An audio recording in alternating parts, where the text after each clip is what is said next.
Morning to all. तो हम लोगों ने पिछली क्लास में डायमेंशन के बारे में जिक्र किया था।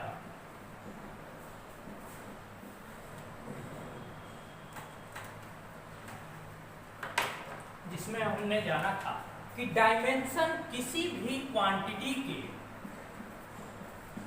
यूनिट्स के ऊपर लगने वाले जो पावर्स होती हैं या घात होते हैं उनको हम लोग क्या कहते हैं, डायमेंशंस। इसके साथ ही साथ हम लोगों ने देखा था फंडामेंटल क्वांटिटीज के लिए अलग अलग डायमेंशन जो यूज होते हैं। तो हम लोग कुछ बेसिक डायमेंशनल फार्मूला डिराइव करेंगे। देखिए, फर्स्ट एरिया,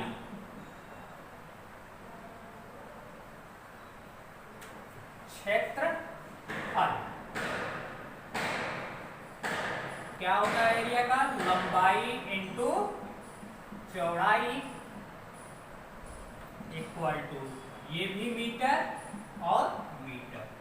और लेंथ के लिए हम लोग डायमेंशन क्या यूज करते हैं? एल। यानी dimension of A equal to क्या होगा? एल और इंटू एल। पावर 1 है और यहाँ पावर 1 है तो टोटल पावर क्या हो जाएगा? 2। तो एरिया का डायमेंशन क्या हो गया? L square. इसी तरह अगर हम लोग ले वॉल्यूम, आयतन, तो आयतन इक्वल टू क्या होता है?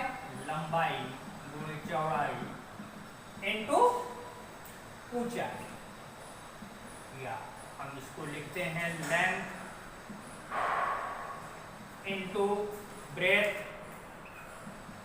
Into height.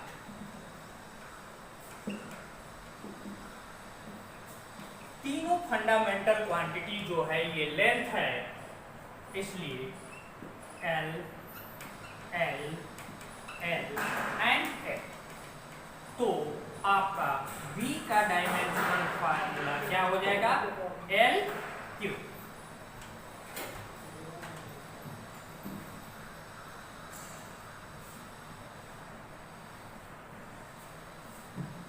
नाउ इसके बाद हम लोग देखते हैं स्पीड मीन्स क्या। तो स्पीड इक्वल टू होता है दूरी बटा समय, यानी डिस्टेंस अपॉन टाइम। तो डिस्टेंस आपका क्या है? लेंथ है, और लेंथ के लिए हम लोग क्या यूज करते हैं? एल अपॉन टाइम के लिए हम लोग टी। ये हो जाएगा आपका एल। और जब कोई क्वांटिटी नीचे से ऊपर जाती है तो इसका पावर क्या हो जाता है? -1। यानी कि स्पीड का डायमेंशनल फार्मूला आपका क्या हो जाएगा? LT - 1।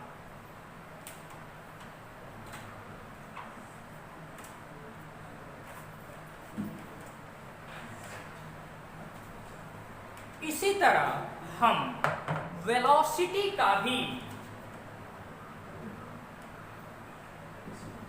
डायमेंशनल फार्मूला देखें तो वेलोसिटी का क्या होता है? Displacement upon time. डिस्प्लेसमेंट मतलब विस्थापन अपॉन समय। विस्थापन भी डिस्टेंस होती है, और हम जानते हैं कि जो लेंथ का डायमेंशनल फार्मूला L होता है और टाइम का T। तो इस तरह वेलोसिटी का डायमेंशन आपका क्या हो जाएगा? LT - 1।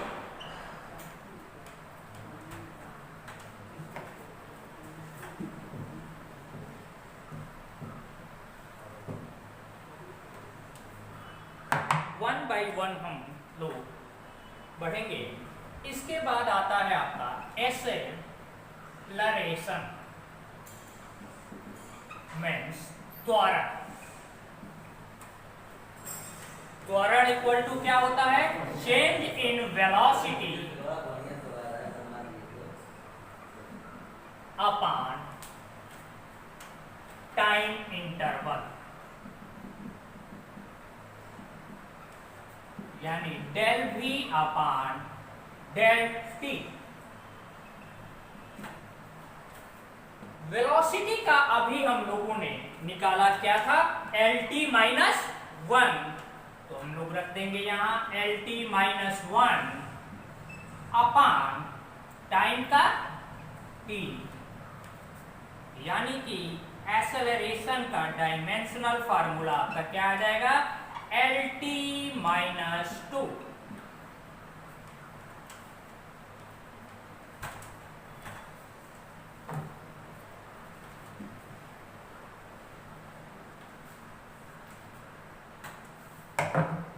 Next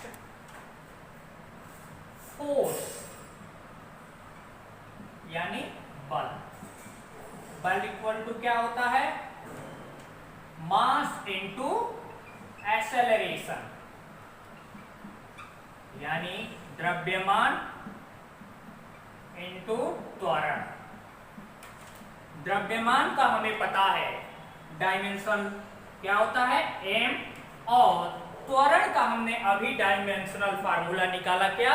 L T minus 2। तो इस तरह आपका फोर्स का जो डायमेंशनल फार्मूला होगा वह क्या हो जाएगा? M L T minus 2, M L T minus 2।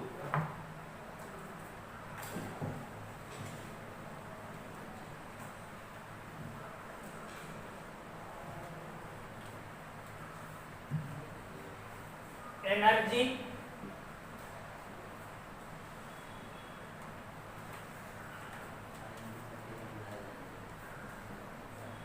Means ऊर्जा। एनर्जी बराबर क्या होता है?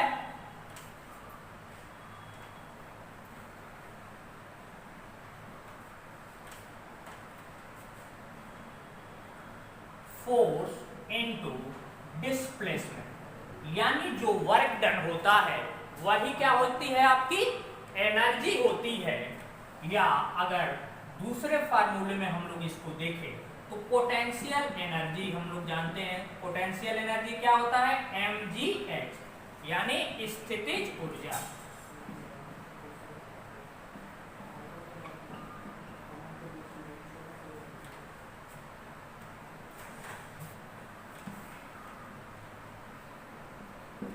स्थितिज ऊर्जा इक्वल टू mgh। m का हम लोग जानते हैं मास होता है m, और g आपका क्या है? Gravitational acceleration. ग्रेविटेशनल एक्सेलरेशन, आपका एक्सेलरेशन कोई भी हो उसका डायमेंशन हम लोग क्या लेंगे? L T minus 2। चेक कर लेते हैं इसे। g इक्वल टू क्या होता है? G M E by R E square, और g का आपका क्या होता है? तो g का आपका हो जाएगा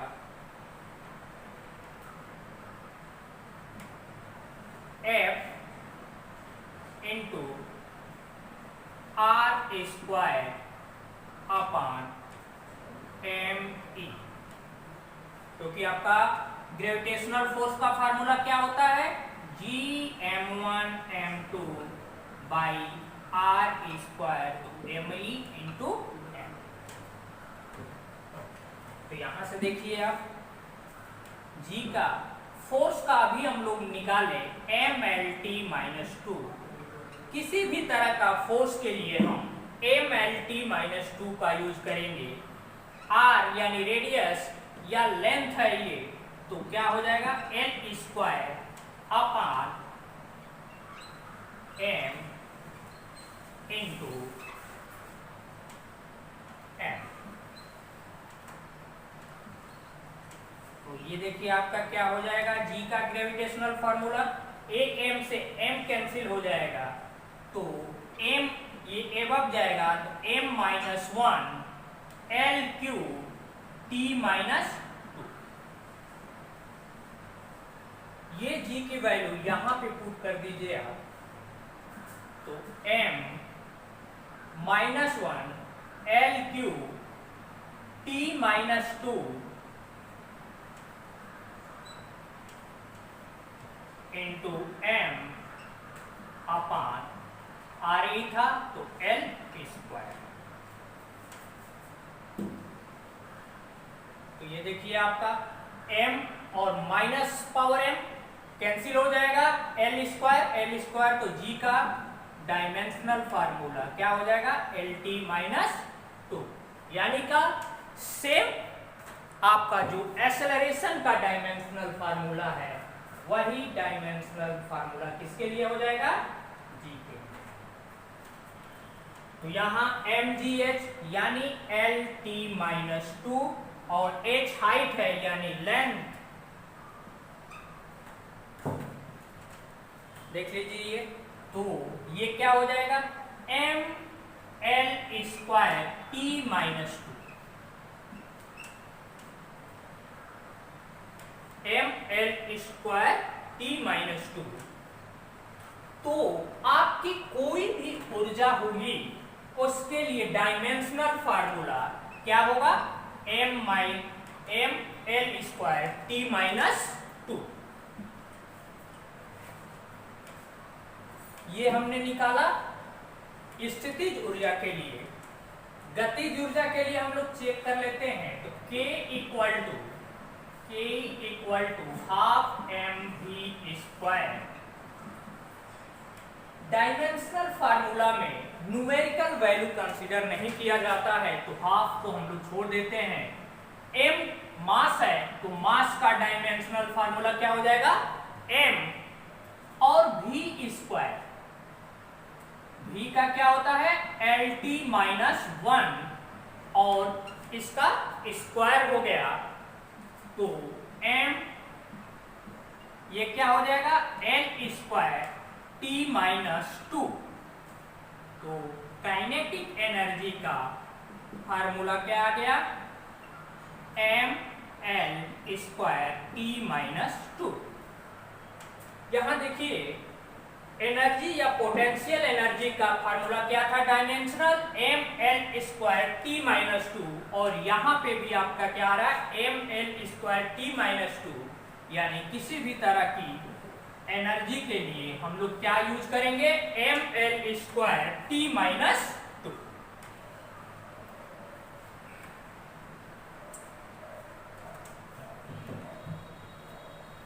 now momentum,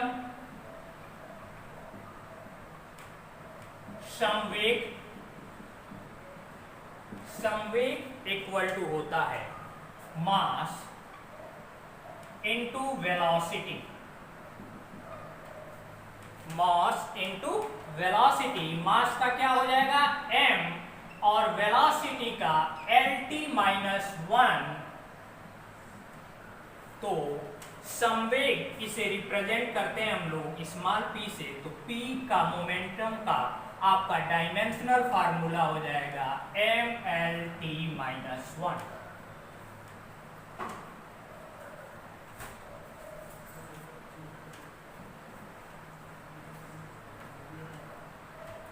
next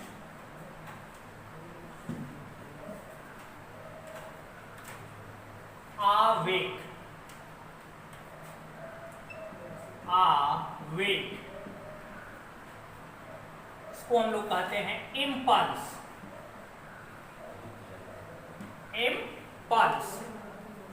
impulse equal to होता है फोर्स इनटू टाइम इंटरवल। यानी F into delta T, force का भी हम लोग निकाले ML T minus 1 T minus 2 और T का होता है तो ML T माइनस 1, ये हो जाएगा आपका इम्पल्स का।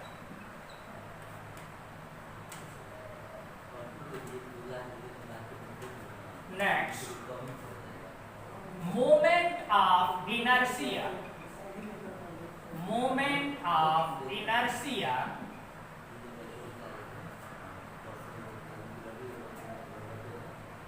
इसको हम लोग कहते हैं जड़त्व आघूर्ण।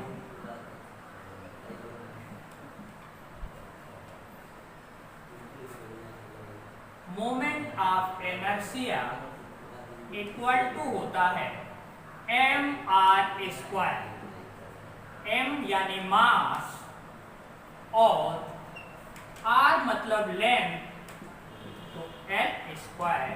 तो मोमेंट ऑफ इनर्शिया का आपका क्या हो जाएगा ml स्क्वायर।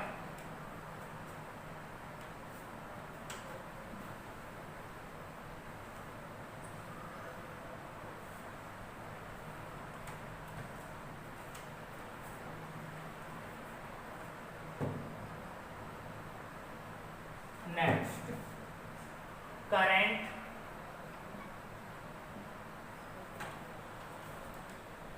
इलेक्ट्रिक करंट यानी विद्युत धारा।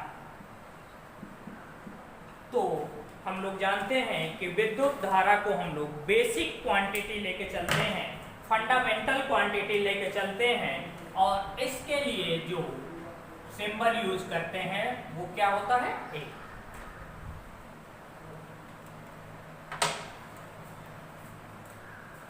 नेक्स्ट, चार्ज आवेश। आवेश इक्वल टू होता है I into T. Q equal to I into T. I मतलब करंट, यानी इसका क्या हो जाएगा A और T टाइम है तो A T।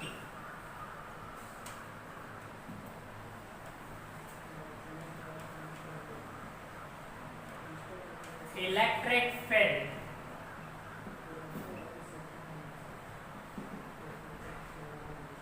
इलेक्ट्रिक फील्ड विद्युत क्षेत्र की तीव्रता इंटेंसिटी। देखिए विद्युत क्षेत्र की तीव्रता का आपका हो जाएगा E इक्वल टू होता है आपका F बाई क्यू। F का होता है MLT माइनस 2 अपान Q का AT।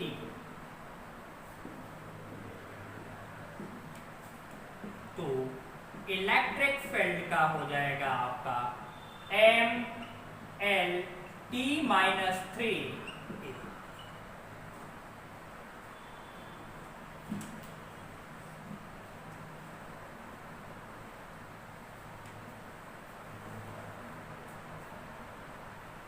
Power. Power equal to होता है वर्क अपॉन टाइम।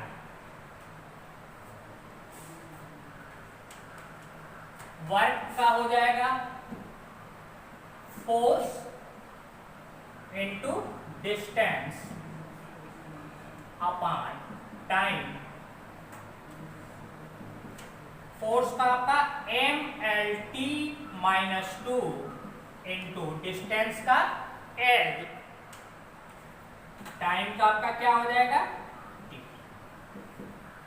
तो इस तरह पावर का आपका डायमेंशनल फार्मूला क्या हो जाएगा, ml² t-3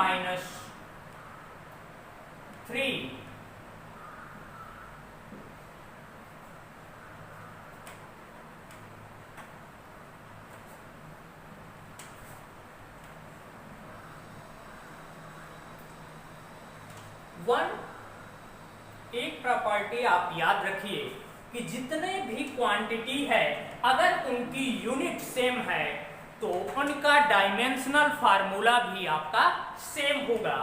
जैसे एनर्जी का हम लोगों ने क्या निकाला था, ml² t-2 वर्क, इसका भी क्या होगा, ml² t-2 हीट, इसका भी क्या होगा, ml² t-2। अगर उनकी यूनिट सेम है तो डायमेंशनल फार्मूला भी क्या होगा, सेम होगा।